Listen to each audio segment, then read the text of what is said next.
बुनियादी तौर से इस वक्त सेंट पॉल, सेंट जोसेफ, कैनवेन, लिटिल कोलाबल, ऑक्सफोर्ड, कैम्ब्रिज, जेएनयू, एएनयू, सब के सब यूनिवर्सिटी एबीसीडी वालों का ये कहना है कि पूरी दुनिया बनने से पहले एक डॉट की शक्ल, एक डॉट की शक्ल, अचानक वो डॉट फटता है और सिल्वर बन जाता है, कोलकाता बनता है, लंदन नंबर के लिए सिटी बनता है। पूरी दुनिया बनने से पहले एक इकाई की शक्ल में थी, डॉट। डॉट समझते हैं, डब्ल्यू के बाद बिंदी लगती है, उससे डॉट कहते हैं।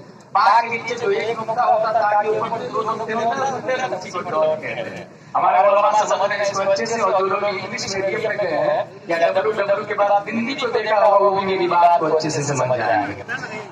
साइंटिस्ट का कहना पूरी दुनिया एक डॉट में थी, और उसने लिखा अपनी किताब में, in short the big bang hypothesis state that all of the current and past matter in the universe came into existence at the same time roughly 35 billion years ago.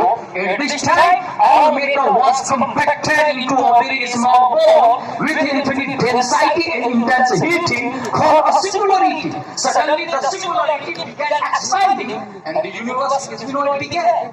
पूरी दुनिया एक सिंगुलरिटी की शक्ल में थी, अचानक वो डॉट फटता है, जमीन, आसमान, sky, animals, man, boys, girls, children, trees, everything in this world except of इसका वजूद